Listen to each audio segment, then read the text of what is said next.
Federal records from 1847 show that Inspector William Hartwell disappeared while investigating suspicious death rates along Mississippi's Natchez Trace.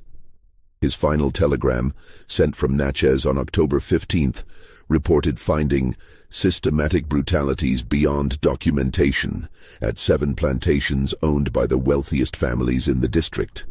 What authorities discovered 3 weeks later, when they finally located his abandoned carriage near Auburn Mansion, would expose the most disturbing conspiracy in antebellum Southern history. For over 8 years, a secret society of plantation mistresses had been operating what they called correctional exchanges, a network that allowed them to share enslaved men between properties for increasingly sadistic punishments. The evidence was so horrifying that Governor Albert Gallatin Brown ordered all documentation sealed, and for over 150 years, the truth about the Natchez district remained buried in government archives.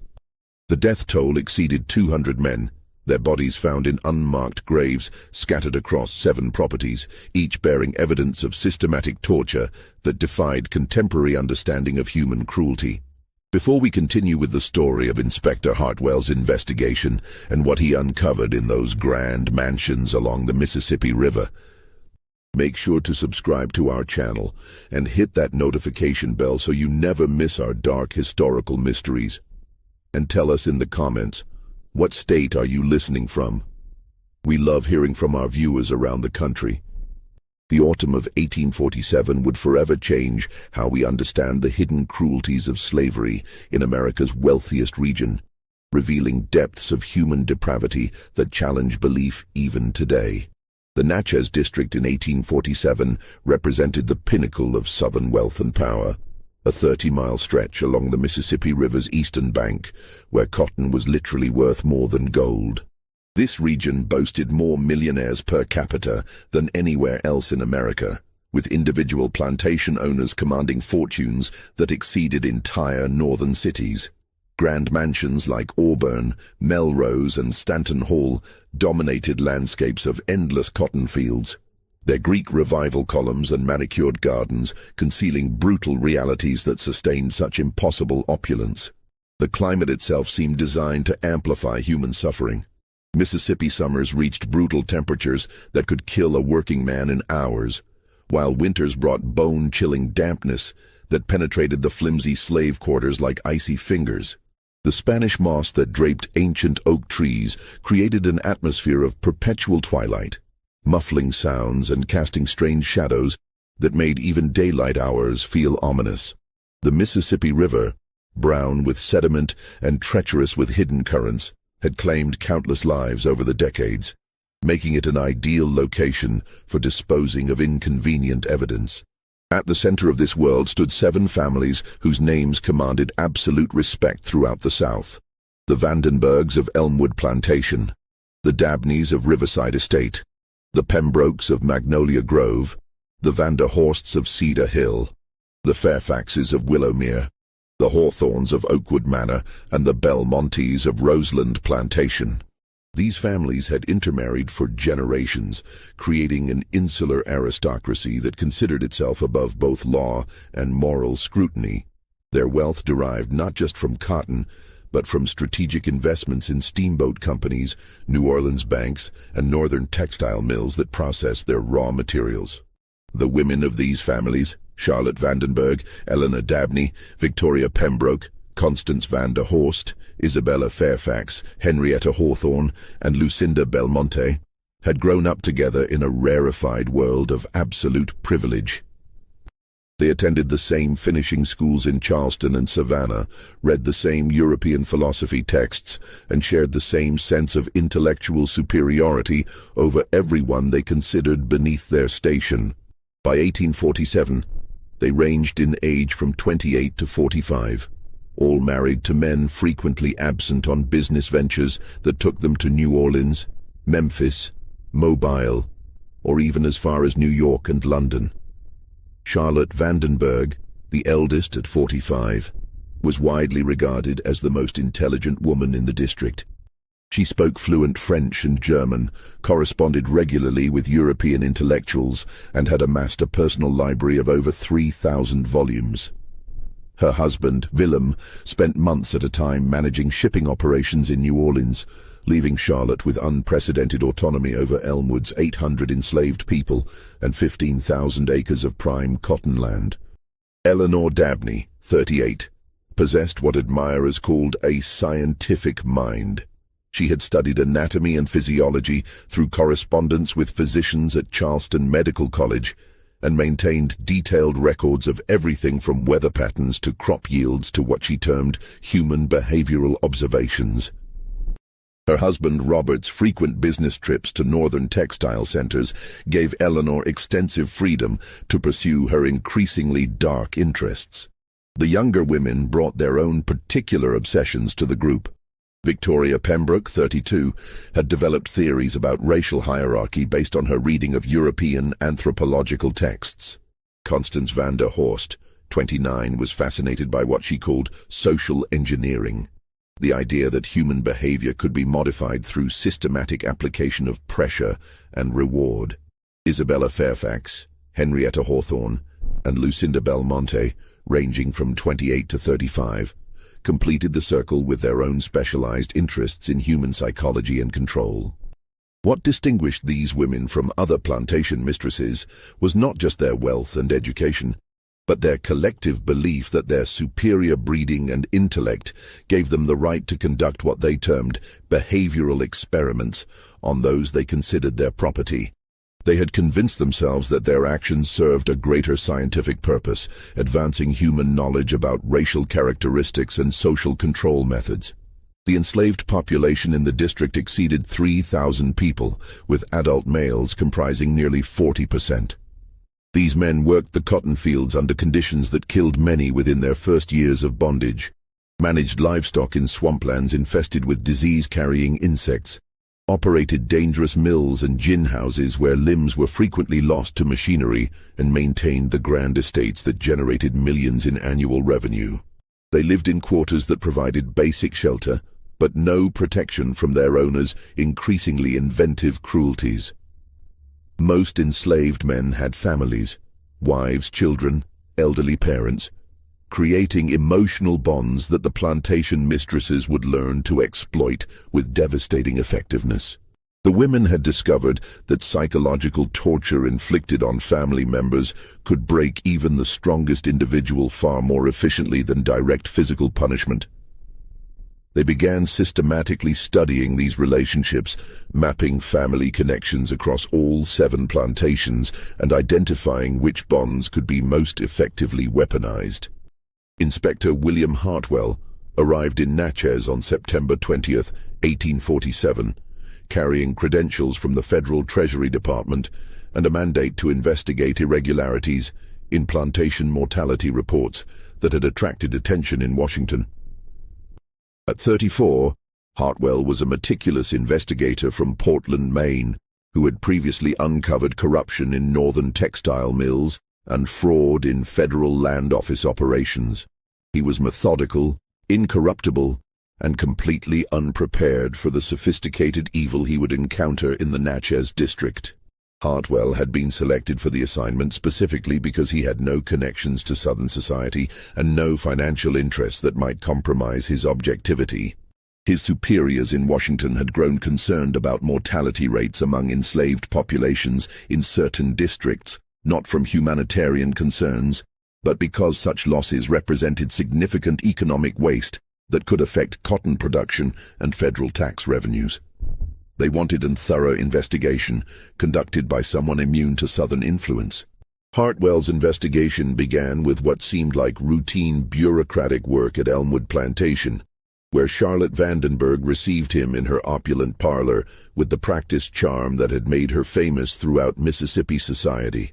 The room itself was a testament to wealth beyond most people's comprehension. French wallpaper that cost more than most families earned in a decade, crystal chandelier imported from Venice, Persian carpets that had traveled halfway around the world, and oil paintings by European masters whose names appeared in art history books.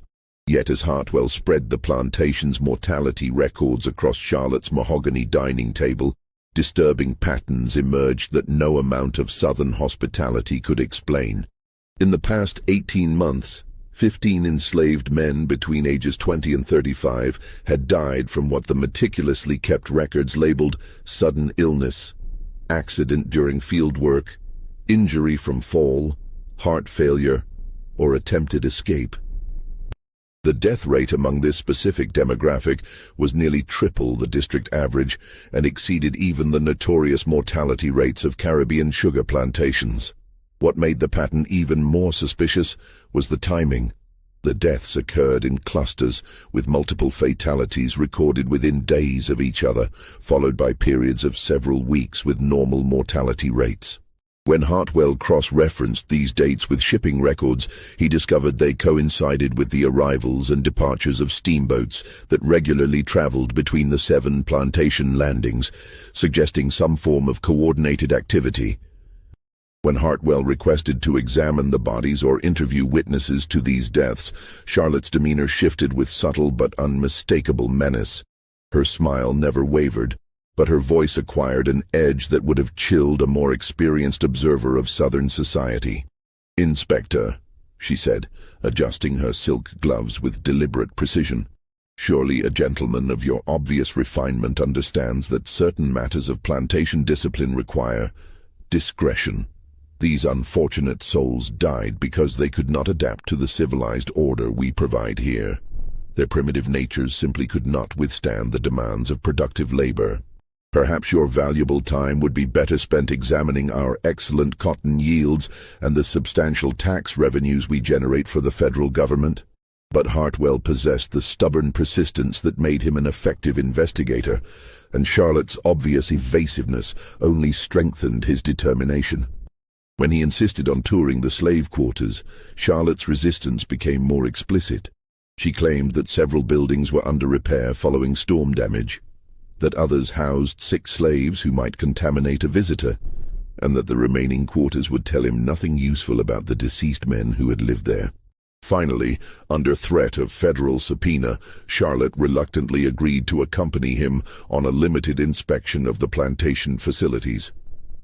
What Hartwell found in the slave quarters defied explanation and challenged everything he thought he knew about plantation operations. Multiple buildings showed signs of recent construction and modification. Reinforced doors with heavy exterior locks that could only be operated from outside. Windows fitted with iron bars that blocked both escape and calls for help. And walls lined with what appeared to be soundproofing made from layers of Spanish moss, clay, and thick timber.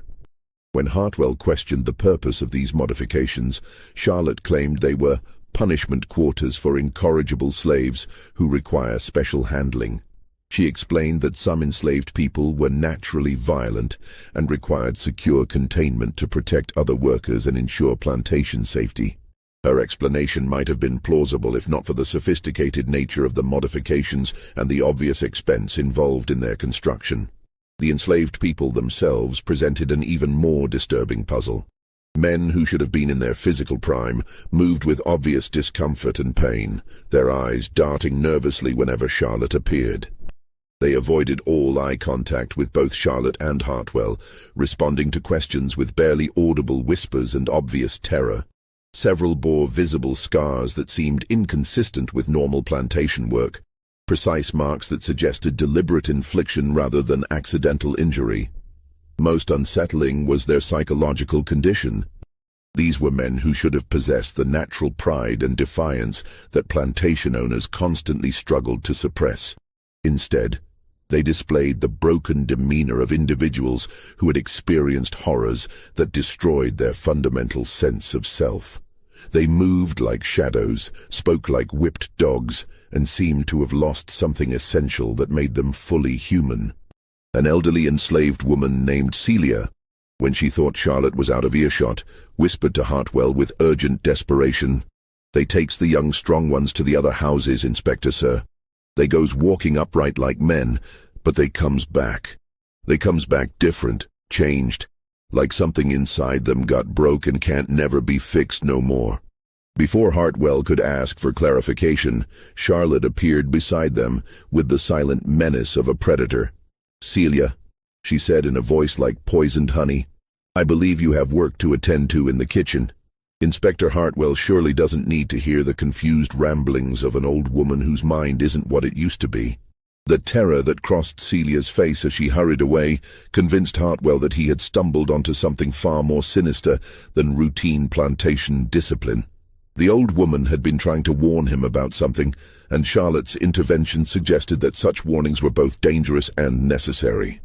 That evening, dining alone at the Natchez Inn while reviewing his notes, Hartwell received an unexpected visitor who would provide the first key to understanding the conspiracy he was investigating. A well-dressed free black man named Samuel Fletcher, who worked as a skilled carpenter throughout the district, approached his table with the nervous intensity of someone risking his life to deliver crucial information. Samuel Fletcher was a remarkable individual, a free man of color who had earned his liberty through skilled craftsmanship and careful navigation of Southern racial hierarchies. At 42, he had built furniture and architectural elements for some of the finest homes in Mississippi, Louisiana, and Alabama. His reputation for discretion and quality workmanship had earned him access to places and conversations that would have been impossible for most people of his race. "Inspector," Fletcher said quietly, glancing around the nearly empty dining room, "there are things you need to know about these plantations, things that happen when decent folks are sleeping and the devil's work can be done in darkness." Over the next hour, Fletcher revealed information that transformed Hartwell's investigation from a routine mortality inquiry into something approaching a criminal investigation. He explained that he had been contracted to build special rooms and furniture in several plantation houses over the past 3 years, facilities with specifications so unusual that they had troubled his conscience from the beginning. They wanted chambers that no sound could escape from, Fletcher explained, his voice barely above a whisper. Stone floors with drainage systems like you'd find in a butcher shop, walls lined with leather padding thick enough to muffle any noise, and furniture I couldn't rightly understand the purpose of. Tables with restraints, chairs with mechanisms for holding a man immobile, devices that looked like something from a medieval torture chamber. The construction projects had required Fletcher to work closely with overseers and house slaves who had witnessed things they were forbidden to discuss. Through careful questioning and observation, he had pieced together a picture of activities that defied belief. The plantation mistresses were not simply punishing disobedient slaves. They were conducting systematic experiments in human degradation. When I asked questions about the purpose of these rooms, Fletcher continued, they told me it was for medical treatments of difficult slaves. Said they were working with doctors from New Orleans to develop new methods for treating mental disorders and violent tendencies. But, Inspector, I've seen enough violence in my life to know the difference between healing and hurting. More disturbing were Fletcher's accounts of what he had witnessed while working late at these properties. I've seen them move groups of men between plantations in the dead of night, he said, his hands trembling slightly. Always the young, strong ones, men with families, men with spirit, men who might cause trouble if they weren't broken properly. They go from one plantation walking upright with fire in their eyes, but when they come back weeks or months later, he shuddered and struggled to continue. They come back as ghosts of themselves, broken inside where it don't show on the outside. They won't look you in the eye, won't speak unless spoken to, move like they're afraid their own shadow might hurt them. Whatever happens in those special rooms, Inspector, it destroys something in a man that can't never be rebuilt. Fletcher also revealed the existence of what he called the monthly meetings, elaborate social gatherings that the 7 plantation mistresses hosted in rotation. During these events, he had observed activities that suggested the women were sharing more than just dinner and conversation. I was working late on a cabinet repair at Riverside Estate when one of these meetings was happening, Fletcher recalled. Through the windows I could see them ladies all dressed up in their finest gowns, but in the plantation yard behind the house there were torches burning in strange patterns, groups of enslaved men being moved between different areas, and sounds. He paused, struggling to find words. Sounds that weren't quite screams, but weren't nothing natural either.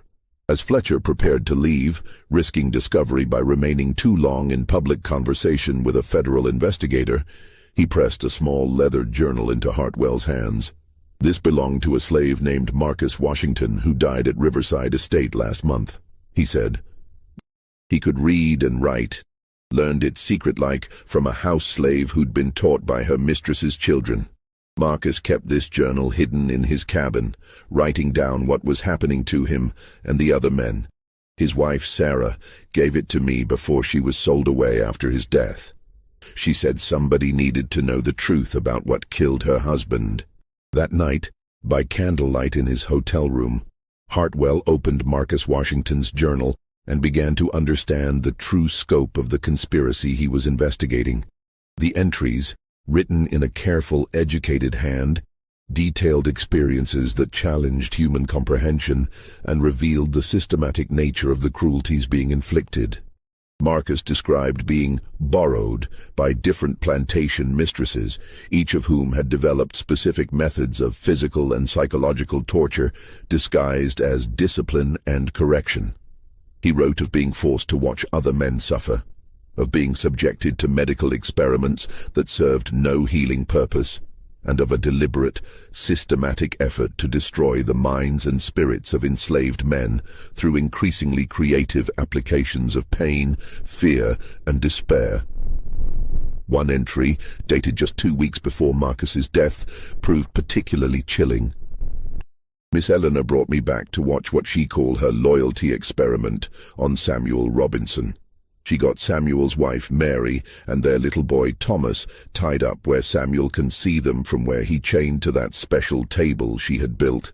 Then she started hurting Mary while asking Samuel questions about whether he love his family more than he fear his mistress. Every time Samuel say he love his family, she hurt Mary worse. Every time he say he fear his mistress more, she hurt the boy. Samuel, a strong man, Inspector Sir, strongest man on the plantation before this happened. But after 3 hours of watching his wife and son suffer for his answers, Samuel just broke completely. Started saying he don't love nobody, don't care about nobody, just want the hurting to stop. Miss Eleanor wrote it all down in her book, timing everything with her pocket watch, measuring it like we was animals in some terrible experiment. The journal contained dozens of similar entries, each documenting specific techniques used to break human spirits through the systematic exploitation of love, hope, faith, and every other emotion that made life worth living. Hartwell's investigation deepened over the following weeks, revealing a conspiracy that had been developing for nearly a decade with the methodical precision of a scientific endeavor. Through careful examination of shipping records, bank transactions, personal correspondence, and testimony from free blacks like Fletcher, he began to piece together the origins and evolution of what the women privately called their correctional circle. The arrangement had begun with deceptive innocence in 1839, when Charlotte Vandenberg and Eleanor Dabney discovered they shared similar frustrations about managing large enslaved populations. Both women had been educated at Charleston's exclusive Madame Talvandi's School for Young Ladies, where they had studied the latest European theories on human behavior, social control, and what contemporary intellectuals called the science of racial management. They began corresponding regularly about their experiences, initially sharing conventional wisdom about maintaining plantation discipline. The early correspondence, which Hartwell later obtained through federal seizure orders, revealed an escalating fascination with the psychological aspects of control that quickly moved beyond standard plantation management.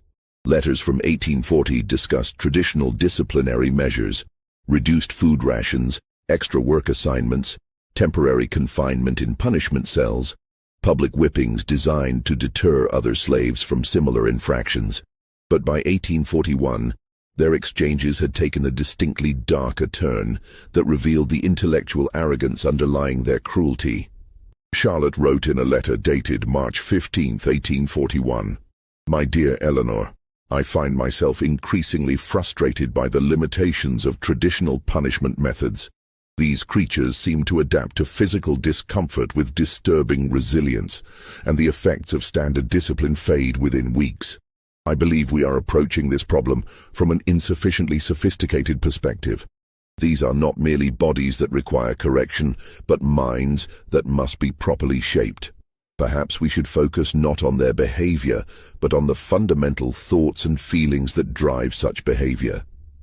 Eleanor's response, dated April 3, 1841, introduced the concept that would become the foundation of their conspiracy. Charlotte, your insights align perfectly with my own observations. I have been reading the latest European works on human psychology and social engineering, and I believe we have been thinking too narrowly about our responsibilities as plantation mistresses. We possess unique opportunities to advance human knowledge while solving our practical problems. Perhaps we might benefit from sharing our most difficult cases between plantations. Temporary transfers that would allow each of us to apply different methods to the same subjects. What fails under one approach might succeed brilliantly under another. This concept of experimental exchanges attracted other plantation mistresses gradually, as Charlotte and Eleanor shared their developing theories through the extensive social networks that connected wealthy Southern families. Victoria Pembroke joined the conspiracy in late 1841 after her husband's prolonged absence on business left her struggling with what she perceived as increasing insubordination among her male slaves. Her correspondence revealed a woman desperately seeking to prove her intellectual equality with men by mastering what she considered the ultimate challenge, the complete domination of other human beings. Constance van der Horst became involved through her close friendship with Victoria, drawn by what she described in letters as the intellectual challenge of understanding the Negro mind and the scientific possibilities of behavioral modification. And she had read extensively in European medical literature about mental illness and believed that the same techniques used to treat madness might be applied to what she considered the inherent rebelliousness of enslaved people.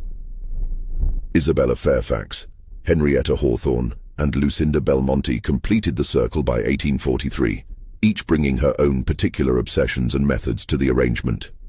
Isabella was fascinated by what she called loyalty engineering, techniques for destroying existing emotional bonds and replacing them with absolute devotion to masters. Henrietta focused on what she termed identity reconstruction, believing she could systematically erase individual personalities and rebuild them according to her specifications. Lucinda specialized in physical torture methods, but approached them with scientific precision rather than random cruelty. By 1844, the women had established elaborate protocols for their exchanges that revealed the systematic nature of their conspiracy. Enslaved men would be loaned between plantations for periods ranging from 1 week to 6 months, during which time the receiving mistress had complete authority over the individual's treatment, condition, and ultimate fate. Detailed records were kept of each man's psychological profile, physical characteristics, family relationships, religious beliefs, and personal history before treatment began. During the exchange period, the women documented every aspect of their subjects' responses to various forms of physical and psychological pressure. They developed sophisticated classification systems, categorizing enslaved men by personality type, intelligence level, physical resilience, and what they called correction potential. They maintained detailed charts tracking which methods produced the most lasting changes in behavior and which combinations of techniques achieved the most complete psychological destruction. Most sinister was their systematic exploitation of family relationships as tools for psychological torture. The women had discovered that traditional physical punishment often strengthened enslaved people's resolve by giving them something concrete to endure and overcome.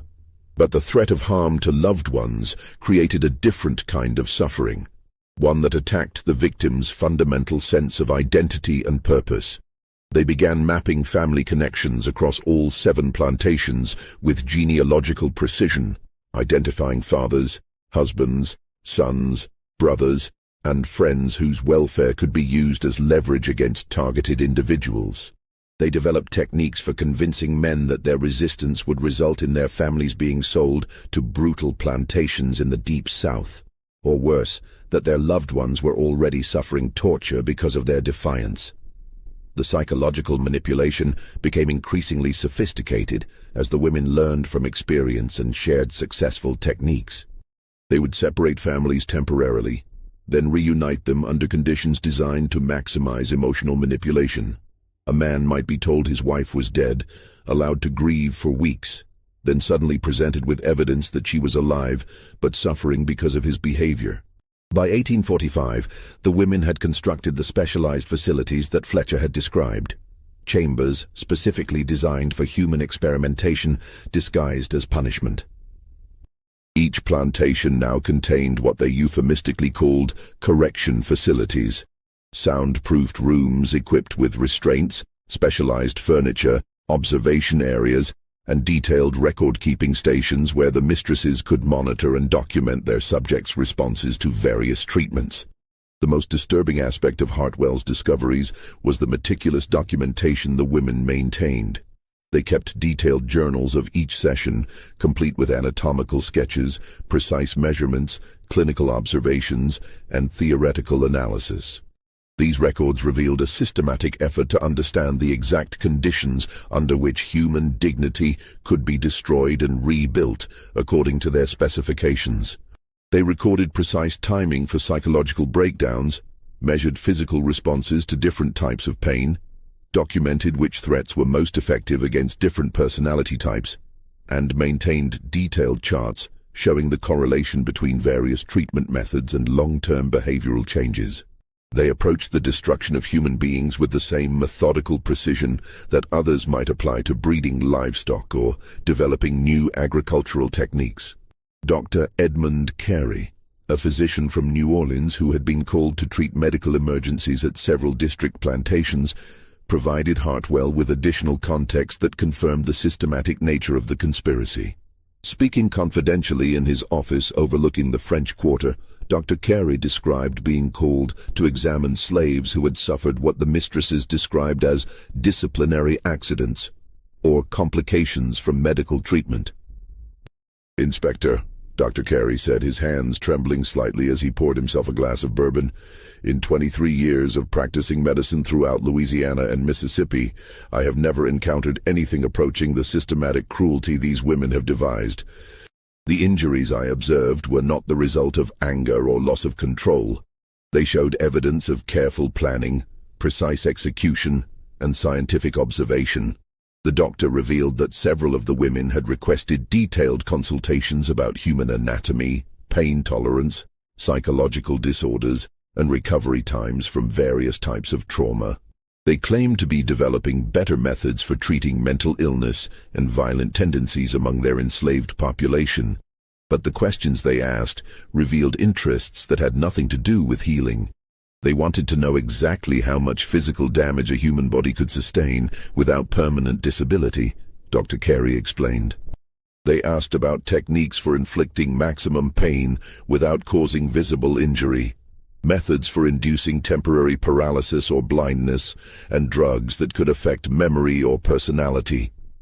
When I expressed concern about the purpose of such inquiries, they assured me they were working with other physicians to develop more humane approaches to plantation discipline.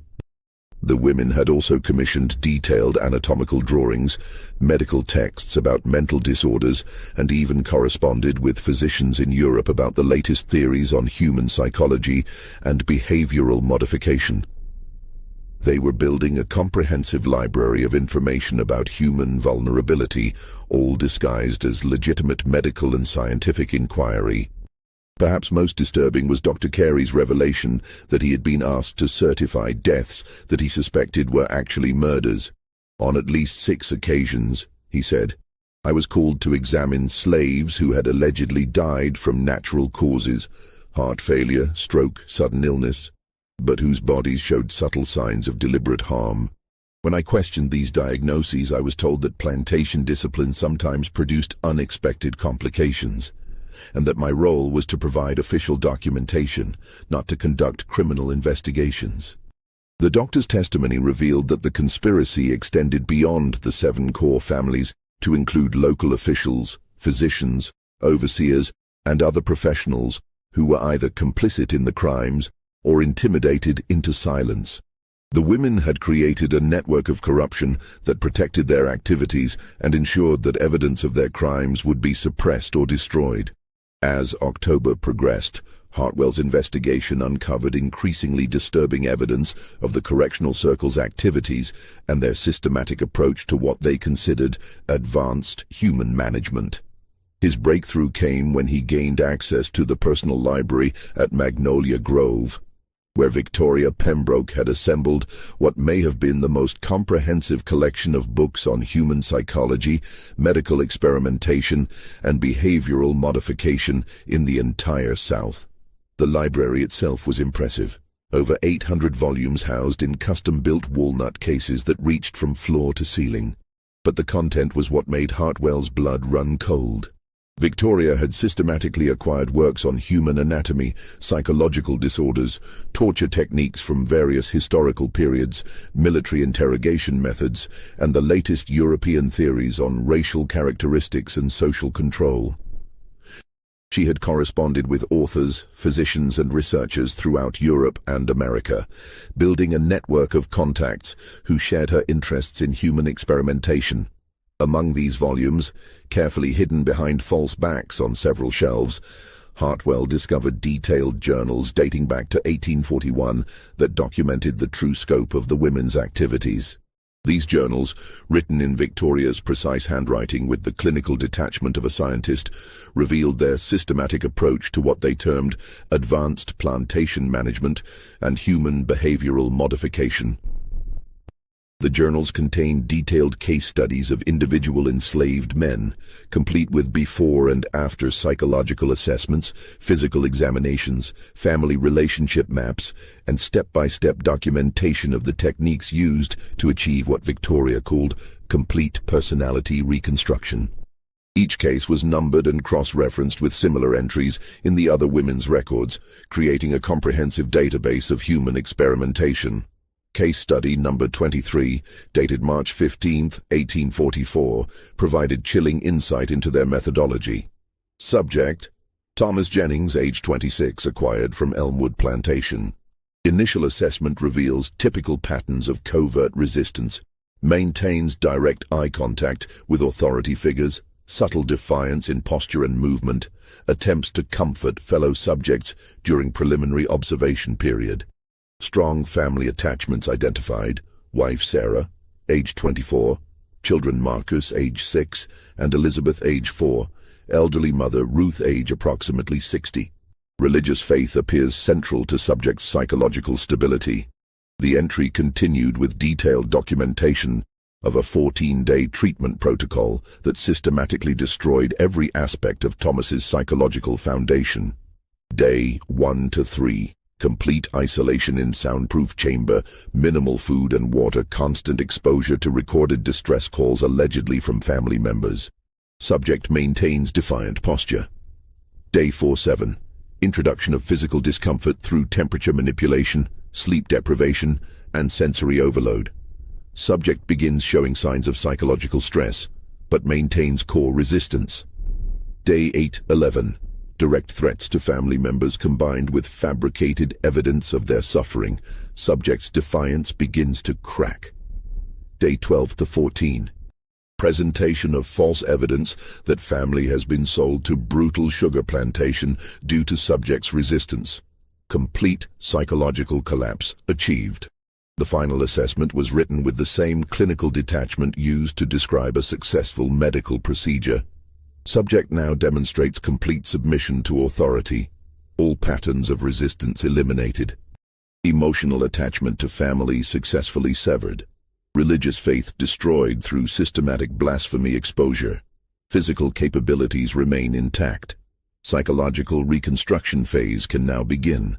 Subject ready for return to standard plantation duties with enhanced compliance protocols.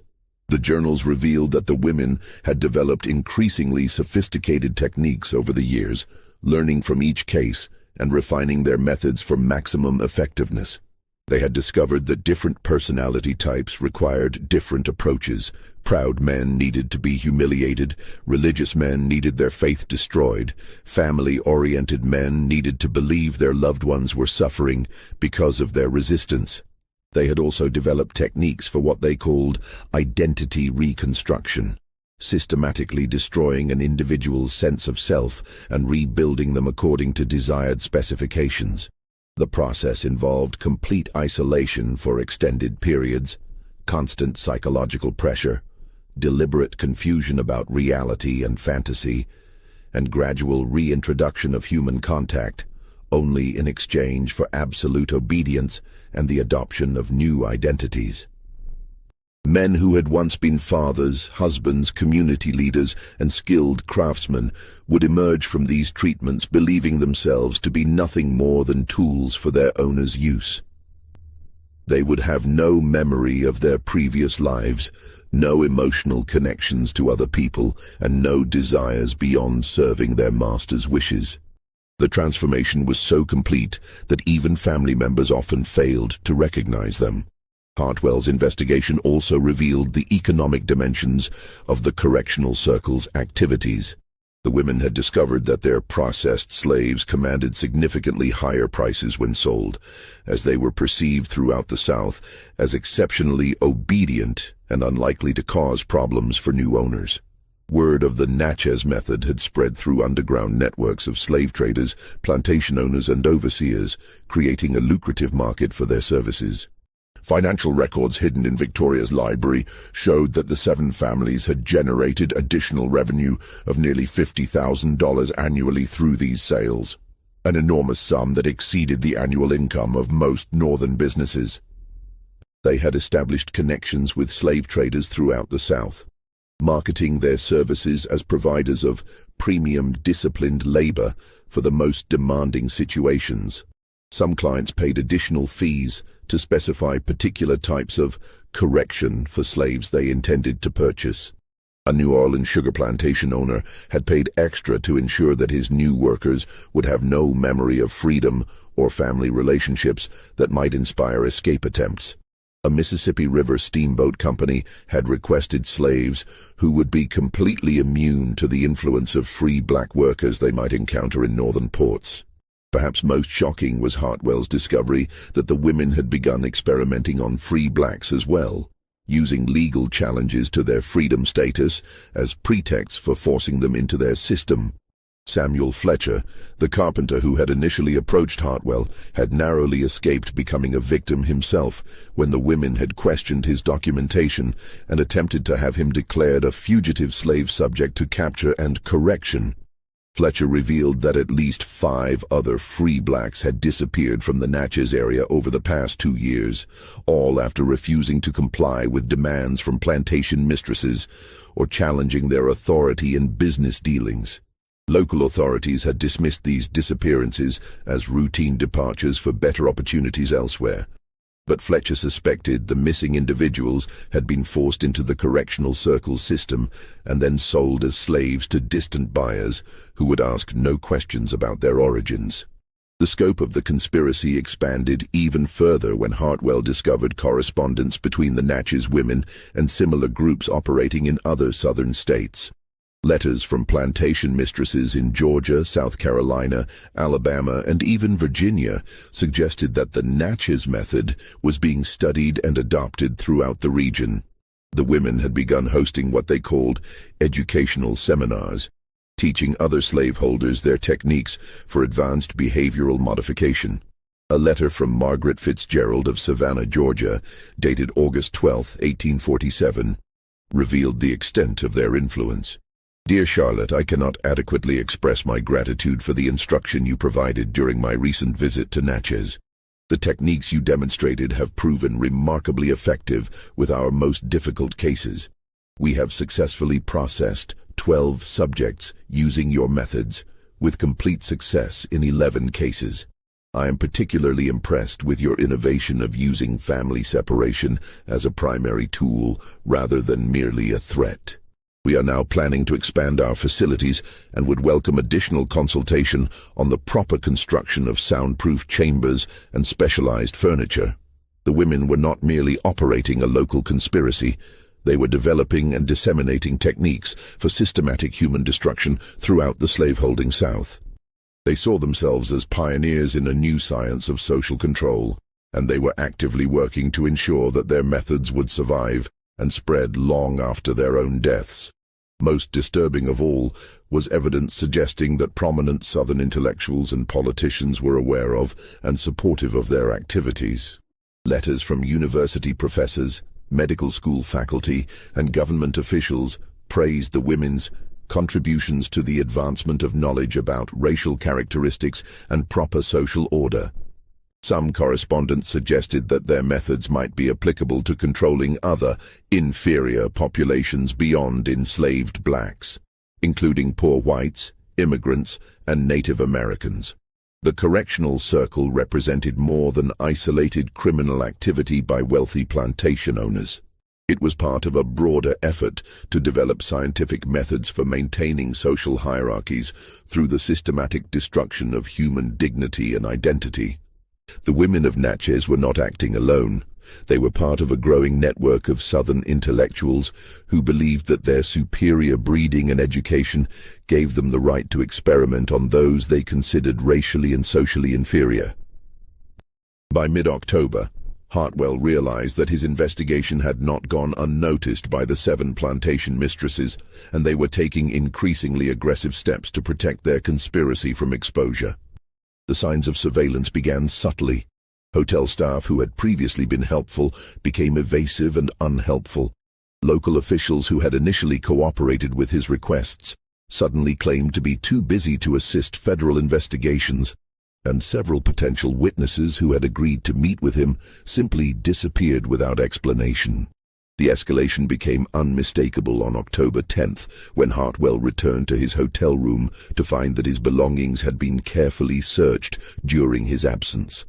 Nothing was missing, but his papers had been examined and reorganized in ways that made it clear someone had spent considerable time reviewing his documentation. More ominously, a note had been left on his pillow, written in elegant feminine handwriting. "Inspector, some mysteries are better left unsolved. Consider your health and that of your family in Maine." The threat was delivered with the refined politeness that characterized Southern aristocratic society, but its meaning was unmistakable. The women knew about his wife Martha and their 2 young children in Portland. They had the resources and connections to reach beyond Mississippi if necessary to protect their interests. Hartwell realized that his investigation had evolved from a bureaucratic inquiry into a deadly game where the stakes included not only his own life, but the safety of everyone he loved. The tension escalated dramatically on October 12th, when Hartwell attempted to conduct an unannounced inspection of the specialized facilities at Cedar Hill Plantation. He had hoped to catch the Vanderhorsts unprepared and perhaps observe evidence that could not be hidden or explained away. Instead, he found that Constance Vanderhorst was expecting him, accompanied by her overseer, 2 armed guards, and a man who introduced himself as her husband, recently returned from New Orleans. "Inspector Hartwell," Constance said with cold formality that contrasted sharply with the warm hospitality he had received during his initial visits. "I'm afraid there has been a serious misunderstanding about the scope of your authority here. My husband would like to discuss certain legal questions about federal jurisdiction over private property and internal plantation affairs." But Hartwell knew that Constance's husband remained in New Orleans conducting steamboat business. He had confirmed this through telegraph communications with shipping companies that very morning. The man standing beside her was either an imposter or someone playing a role in an elaborate deception. The realization revealed that the women were now actively coordinating their response to his investigation with sophisticated precision. When Hartwell pressed to examine the slave quarters and the special buildings that Fletcher had described, Constance refused outright, claiming that several slaves were suffering from a highly contagious illness that made inspection dangerous for visitors. She produced what appeared to be a medical certificate from a New Orleans physician confirming the outbreak and recommending quarantine procedures. The document was expertly forged, but small details revealed its fraudulent nature to Hartwell's trained investigator's eye. The paper was too new, the ink too fresh, and the physician's signature suspiciously similar to handwriting samples he had seen in correspondence from the plantation mistresses. They were not merely hiding evidence, they were actively manufacturing false documentation to obstruct his investigation. As Hartwell prepared to leave Cedar Hill, the man posing as Constance's husband approached him with an offer that revealed the true nature of the situation. "Inspector," he said in a voice that carried the authority of significant wealth and political connections, "perhaps we can resolve this matter efficiently. I understand that federal investigators are often undercompensated for their valuable work. A man of your obvious intelligence and discretion might find that certain consulting opportunities could prove quite lucrative." The bribe was offered with the confidence of people who had successfully corrupted federal officials before. When Hartwell firmly declined, the man's demeanor shifted to open hostility.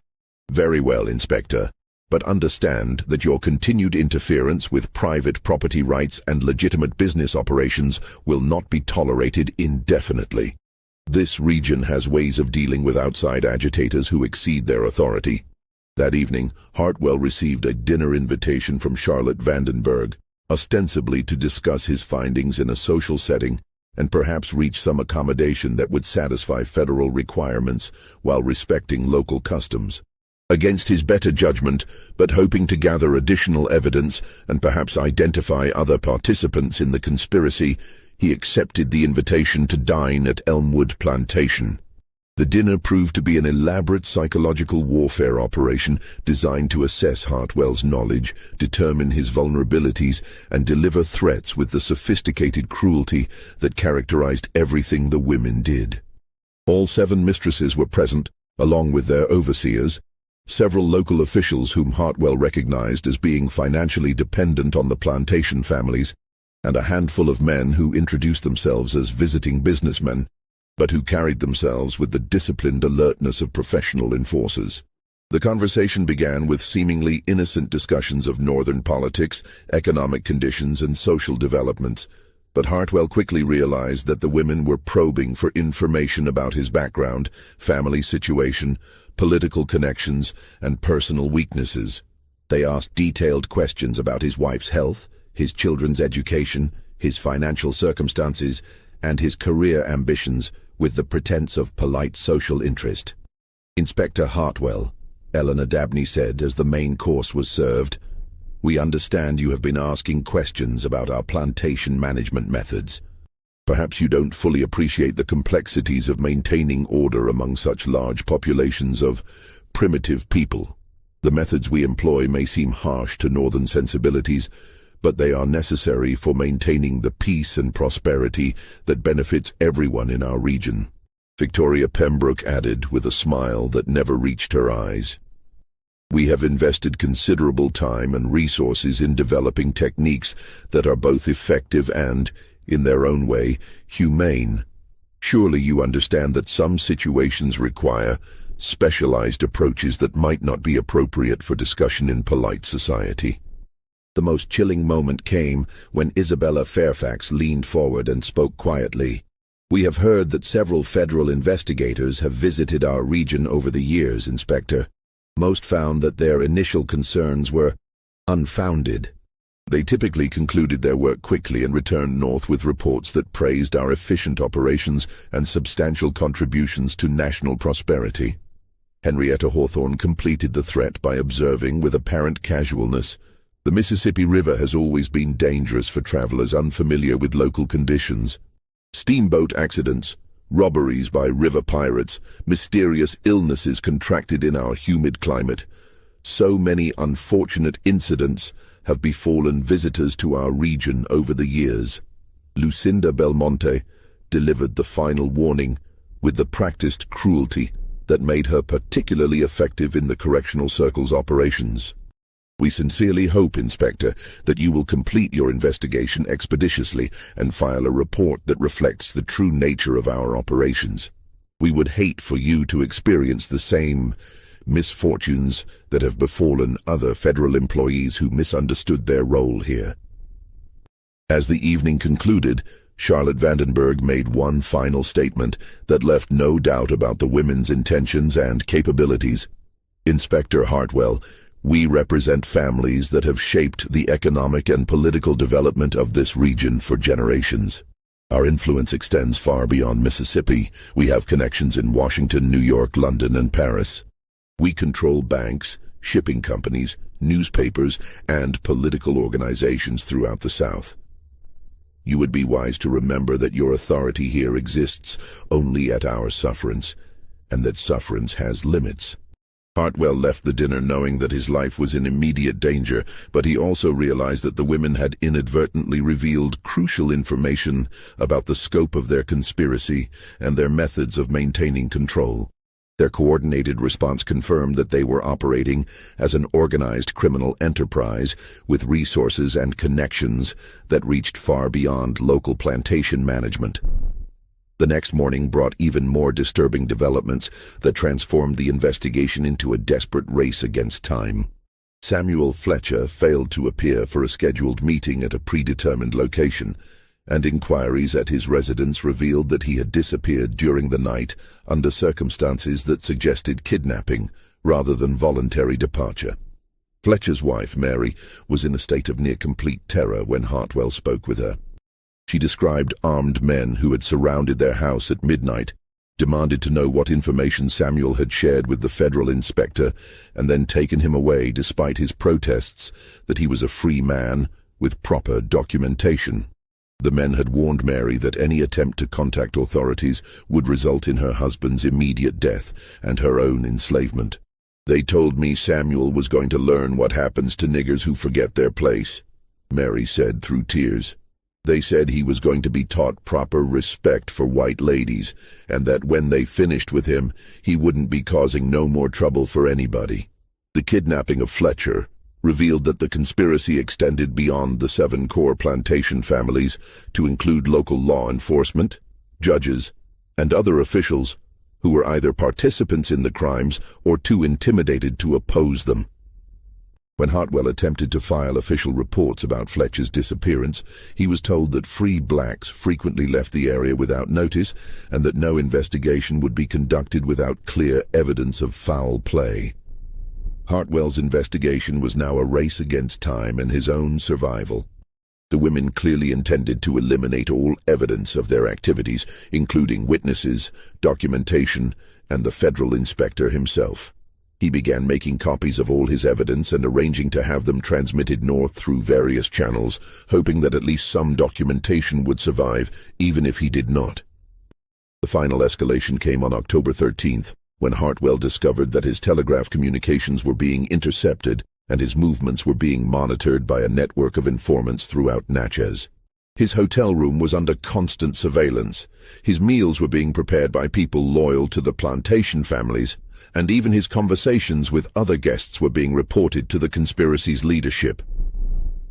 Most ominously, he began receiving detailed information about his family's daily activities in Portland, descriptions of his wife's shopping trips, his children's school schedules, and the routine of their household that could only have come from direct observation. The women were not merely threatening him, they were demonstrating their ability to reach his family regardless of the distance involved. That evening, alone in his hotel room and surrounded by evidence of crimes that challenged human comprehension, Hartwell faced the most difficult decision of his career. He could attempt to rescue Fletcher and the other victims he had identified, almost certainly resulting in his own death and the destruction of all evidence he had gathered. Or he could focus on preserving the documentation and escaping with proof that might eventually bring justice, even if it meant abandoning immediate victims to their fate. The choice would determine not only his own survival, but the fate of thousands of enslaved people throughout the region who were suffering under the correctional circle's systematic cruelties. Just when we thought we'd seen it all, the horror in the Natchez district intensifies. If this story is giving you chills, share this video with a friend who loves dark mysteries, hit that like button to support our content, and don't forget to subscribe to never miss stories like this. Let's discover together what happens next. The confrontation that would expose the full horror of the correctional circle began on the night of October 14th, when Hartwell made the desperate decision to conduct a covert inspection of Riverside Estate during one of the women's monthly gatherings. Using detailed information that Fletcher had provided before his disappearance, combined with reconnaissance he had conducted over several days, Hartwell approached Eleanor Dabney's plantation from the riverside under cover of darkness, avoiding the main roads where guards and informants might detect his presence. The Mississippi River at night was a nightmare landscape of treacherous currents, hidden snags, and impenetrable darkness broken only by occasional torches from passing steamboats. Hartwell made his way along the muddy bank, struggling through thick vegetation and fighting off swarms of insects that seemed to sense his fear and desperation. The sounds of the night, owls calling like lost souls, the splash of unseen creatures in the dark water, the rustle of Spanish moss in trees that looked like hanged men, created an atmosphere of dread that seemed to anticipate the horrors he was about to witness. As he approached the plantation buildings, the scene that emerged from the darkness defied belief and would haunt him for the remainder of his life. The yard behind the main house was illuminated by dozens of torches arranged in precise geometric patterns that cast dancing shadows across what could only be described as a systematic torture operation disguised as a social gathering. The 7 mistresses were present in their finest evening gowns, elaborate silk and satin creations worth more than most people earned in a lifetime, moving between different stations where various forms of physical and psychological torment were being inflicted on 12 enslaved men. The women approached their work with the detached professionalism of scientists conducting experiments, taking detailed notes, discussing their observations with colleagues, and occasionally adjusting their methods based on the responses they observed. Eleanor Dabney, serving as hostess for the evening's activities, was demonstrating what she called graduated pressure techniques, using a sophisticated apparatus that allowed precise control over the amount of physical stress applied to a human body. The device, constructed of polished wood and brass fittings that suggested considerable expense and craftsmanship, held a man named Joseph in a position that allowed systematic application of pressure to various parts of his anatomy while leaving him conscious and able to respond to questions. "Ladies," Eleanor was explaining to her colleagues as she adjusted the mechanism, "the key to effective behavioral modification lies in understanding the precise relationship between physical discomfort and psychological compliance. Too little pressure produces no lasting change, while too much pressure results in unconsciousness or death before useful data can be gathered. The art lies in maintaining the optimal level of stimulus for maximum educational value." As she spoke, she was carefully documenting Joseph's responses in a leather-bound journal, noting the exact amount of pressure applied, the duration of each application, and the subject's verbal and physical reactions. She periodically consulted a pocket watch, timing everything with scientific precision, while Joseph's screams provided a horrific soundtrack to her clinical observations. Victoria Pembroke had established what she termed a loyalty dissolution station, where men were forced to make impossible choices between their own suffering and the welfare of family members. She had arranged a complex scenario where Marcus, a man Hartwell recognized from his previous plantation visits, was required to choose between enduring continued torture himself or watching his wife Sarah and their young son endure similar treatment. "The fascinating aspect of this experiment," Victoria was explaining to Constance van der Horst, "is observing the precise point at which familial bonds can be severed through systematic psychological pressure." Marcus began this session with typical assertions of love for his family and willingness to suffer in their place. But watch how his responses change as we escalate the consequences of his emotional attachments.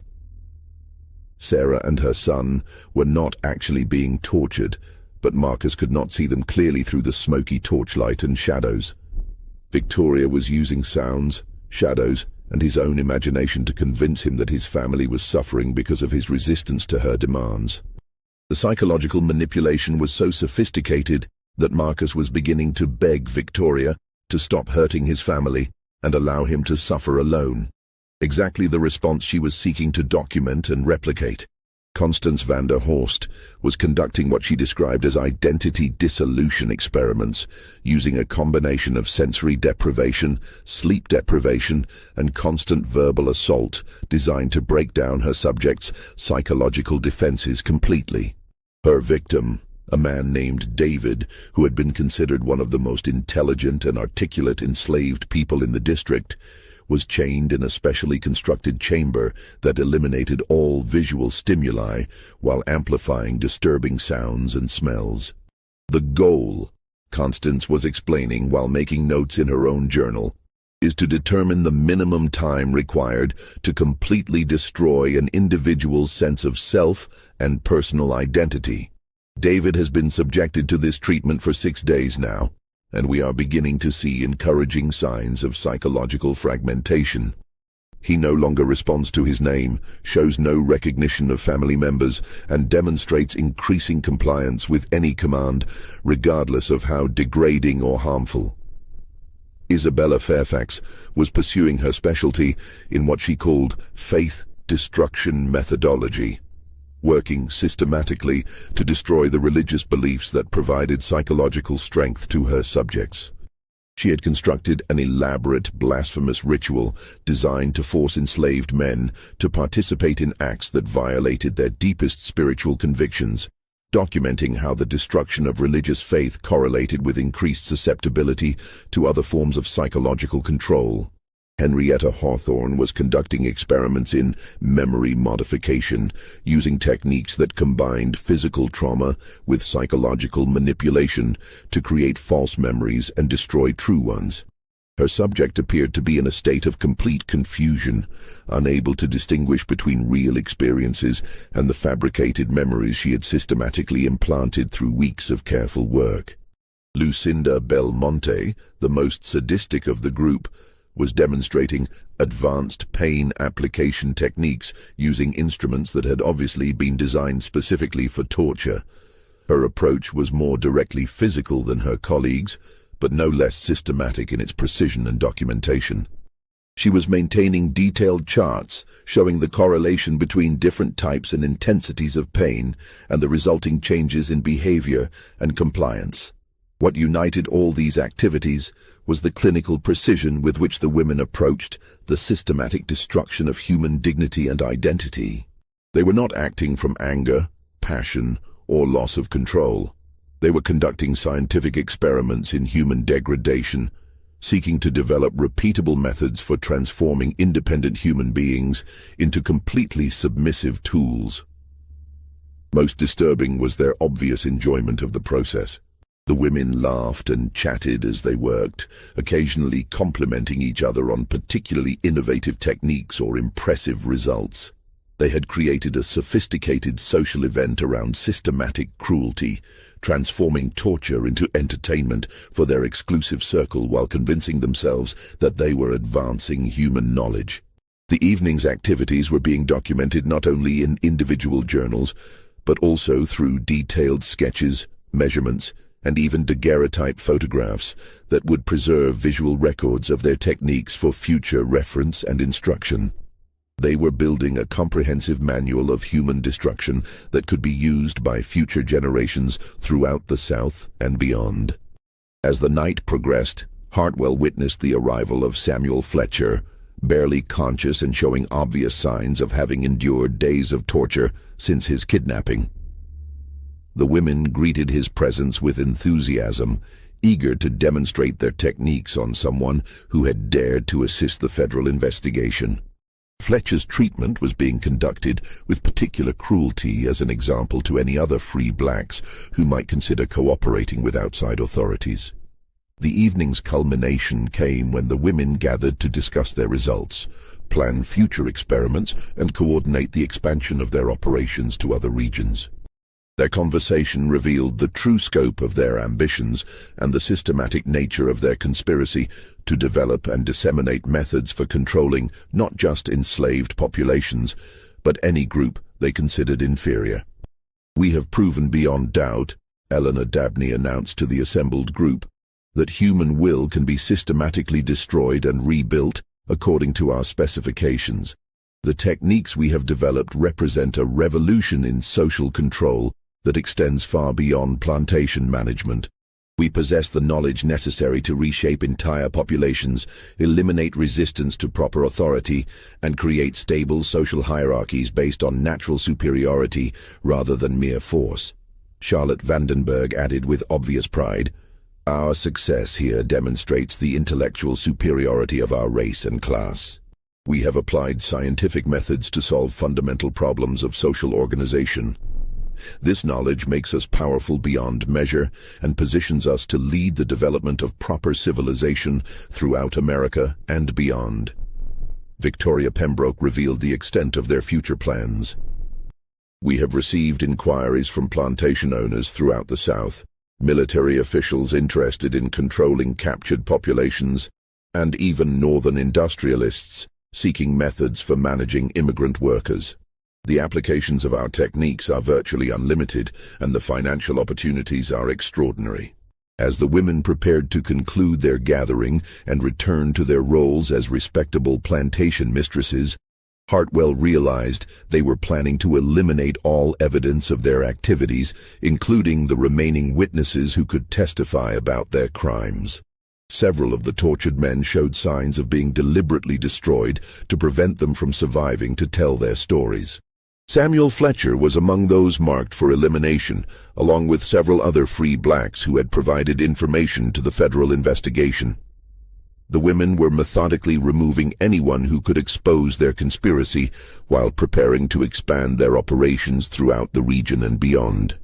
Faced with this realization, Hartwell confronted an impossible decision that would determine not only his own fate, but the fate of thousands of current and future victims of the correctional circle's systematic cruelties.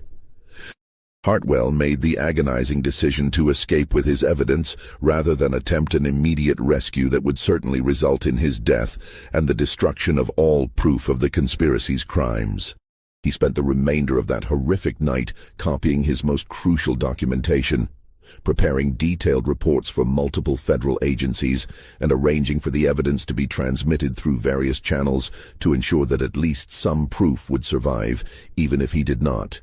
His final telegram, sent from Natchez on October 15th using a coded system he had developed with his superiors in Washington, contained a message that would eventually bring federal intervention. Systematic brutalities beyond documentation confirmed. 7 families operating organized torture network, affecting hundreds of victims. International connections established. Request immediate military intervention. Personal safety compromised, critical evidence secured and transmitted. The telegram was intercepted by local authorities loyal to the plantation families, but Hartwell's careful preparations ensured that copies had been transmitted through alternative channels, including steamboat captains sympathetic to abolition causes, northern business contacts, and even foreign consuls who were horrified by what they learned of American slavery practices. Hartwell's prescience proved crucial when his carriage was attacked on October 17th while traveling the Natchez Trace toward Jackson. The assault was carried out by professional killers hired by the plantation families. Men experienced in making murders appear to be routine robberies that plagued the dangerous wilderness road. Although Hartwell escaped with his life, he was severely wounded and forced to hide in the forests and swamps surrounding the Mississippi River until federal reinforcements could arrive. The rescue operation that followed revealed the full scope of the conspiracy's horrors and the sophisticated network of corruption that had protected it for nearly a decade. Federal troops from New Orleans, accompanied by officers from the Army Corps of Engineers and Treasury investigators, conducted simultaneous raids on all 7 plantations on November 3, 1847. What they discovered in the specialized facilities exceeded even Hartwell's detailed reports and challenged the comprehension of hardened military officers who had witnessed the brutalities of war. The physical evidence was overwhelming and undeniable. The torture chambers contained devices of sophisticated design that revealed both considerable financial investment and detailed knowledge of human anatomy. The leather-bound journals documented thousands of cases of systematic abuse with scientific precision. Financial records proved the sale of tortured individuals and the profits generated from their suffering. Correspondence revealed plans to establish similar operations throughout the South and even extend the techniques to other populations. Most damning were the victims themselves. Dozens of enslaved men bearing physical and psychological scars that provided living testimony to the conspiracy's crimes. Many were so severely damaged that they could no longer function as independent human beings. Several had lost the ability to speak coherently. Others showed signs of complete memory loss, and some appeared to have suffered psychological breaks so severe that they no longer recognized family members or responded to their own names. The 7 mistresses were arrested on federal charges including conspiracy, murder, torture, fraud, and crimes against the constitutional rights of American citizens. Their trials, conducted in Jackson, Mississippi, during the spring and summer of 1848, attracted national and international attention, as details of their systematic cruelties shocked even observers accustomed to the brutalities of slavery. The courtroom proceedings provided a forum for survivors to tell their stories, creating a public record of the conspiracy's crimes that could not be suppressed or denied. Marcus Washington's widow testified about her husband's journal and the systematic destruction of her family. Samuel Fletcher, permanently disabled by his ordeal but alive, described the torture techniques and the network of corruption that had protected the conspiracy. Dr. Carey provided medical testimony about the sophisticated nature of the injuries he had observed and treated. However, justice proved frustratingly elusive due to the defendants' enormous wealth, political connections, and the systemic corruption that pervaded Southern legal institutions. The women's families retained the finest legal representation available, including former senators, governors, and federal judges, who argued that the government lacked jurisdiction over internal plantation affairs, and that the defendants had been operating within their legal rights as property owners. More troubling was the support they received from prominent Southern intellectuals, politicians, and even some Northern businessmen who argued that their methods, while extreme, represented innovative approaches to social control that could benefit society. Several university professors testified as character witnesses, praising the women's intelligence and dedication to advancing human knowledge. Medical professionals described their techniques as potentially valuable contributions to understanding mental illness and behavioral disorders. The trials resulted in outcomes that satisfied no one and demonstrated the limitations of legal justice in cases involving systematic crimes by wealthy and powerful defendants. Charlotte Vandenberg and Eleanor Dabney, identified as the conspiracy's primary leaders, received sentences of 20 years in federal prison, but served only 7 years before receiving presidential pardons following intensive lobbying by Southern political leaders. Victoria Pembroke and Constance Vanderhorst were sentenced to 15 years imprisonment, but were released after 5 years due to claimed health problems that were likely fabricated by sympathetic physicians. The remaining 3 conspirators, Isabella Fairfax, Henrietta Hawthorne, and Lucinda Belmonte, avoided prison sentences entirely through legal maneuvering and political influence, receiving only substantial fines and prohibitions on owning enslaved people that were largely ignored once federal attention moved to other matters. Perhaps most troubling was the fate of the conspiracy's victims. The enslaved people who survived the correctional circle's experiments were so psychologically damaged that most could not function independently even after being legally freed as part of the federal intervention. Many remained on or near the plantations where they had been tortured, living in conditions barely distinguishable from their previous bondage because they lacked the psychological capacity to imagine or pursue alternative lives. The specialized torture facilities were officially ordered to be destroyed, but several were simply sealed and abandoned rather than demolished. Local rumors persisted for decades about continued activities at these locations, suggesting that the conspiracy's methods, and perhaps some of its participants, continued operating in secret long after the official exposure and prosecution. Inspector Hartwell never fully recovered from his experiences in the Natchez district. The physical injuries from the attack on the Natchez Trace healed, but the psychological trauma of witnessing systematic human destruction remained with him for the rest of his life. He resigned from federal service in 1849 and devoted his remaining years to documenting the case, locating other victims, and attempting to prevent similar conspiracies from developing elsewhere. His comprehensive reports, initially sealed by government order for reasons of national security and public safety, provided detailed documentation that later researchers would use to understand the full scope of the conspiracy. The reports were not declassified until 1963, more than a century after the events they described, and even then, many sections remained redacted to protect information that officials considered too sensitive for public release. The correctional circle's influence extended far beyond its immediate victims and the antebellum period. The psychological manipulation techniques developed by the seven mistresses were secretly studied by military intelligence agencies, prison administrators, and social control theorists throughout the late 19th and early 20th centuries.